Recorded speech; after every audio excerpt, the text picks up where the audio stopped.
بسم اللہ الرحمن الرحیم۔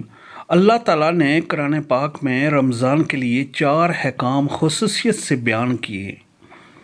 ایک پر اشارہ دیا لیکن حدیث میں اس کی وضاحت ہے تو 4 کام میں سب سے پہلا کام ہے کہ روزہ، اس میں آپشن ہے ہی نہیں، وہ تو رکھنا ہے ہی رکھنا ہے۔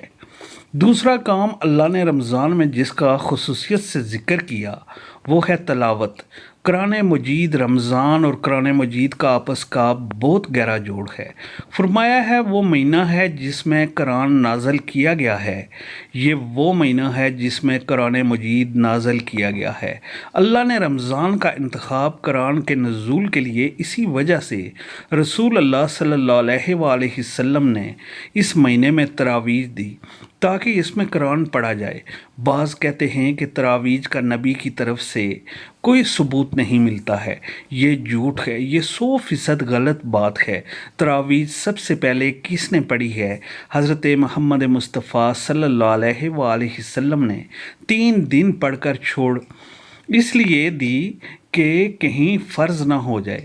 پھر صحابہ نے ابو بکر صدیق رضی اللہ تعالیٰ عنہ کے دور میں تراویح شروع کر دی، حضرت عمر رضی اللہ تعالیٰ کے دور میں نہیں شروع ہوئی، صحابہ پھر پڑھتے رہے، نبی صلی اللہ علیہ وسلم کے انتقال کے بعد پڑھتے رہے ہیں کیونکہ اب فرضیت کا امکان ختم ہو گیا تھا۔ حضرت عمر رضی اللہ تعالیٰ عنہ نے صرف اتنا کیا ہے، جو مختلف ٹولیوں میں پڑھ رہے تھے انہیں ایک جگہ پر جمع کیا ہے، کیونکہ جو نبی کریم صلی اللہ علیہ وسلم نے کام کیا ہے آپ اکیلے امام تھے اور باقی سب لوگ مقتدی تھے، تو حضرت عمر رضی اللہ تعالیٰ عنہ نے ان کو نبی صلی اللہ علیہ وسلم کے نہج پر اس تراویح کو کرایا ہے۔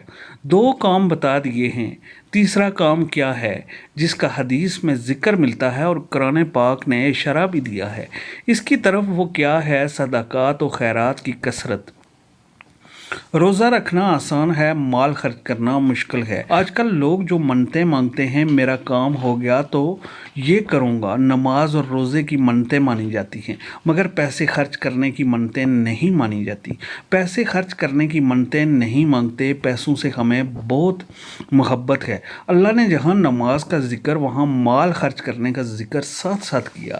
اس سے پتہ چلتا ہے کہ اللہ کو کنجوس نمازی پسند نہیں ہیں، تو ہم اس نوٹ سے دل نہ لگائیں، اس پراپرٹی سے دل نہ لگائیں، دل رکھیں مگر اللہ کی راہ میں خرچ کریں۔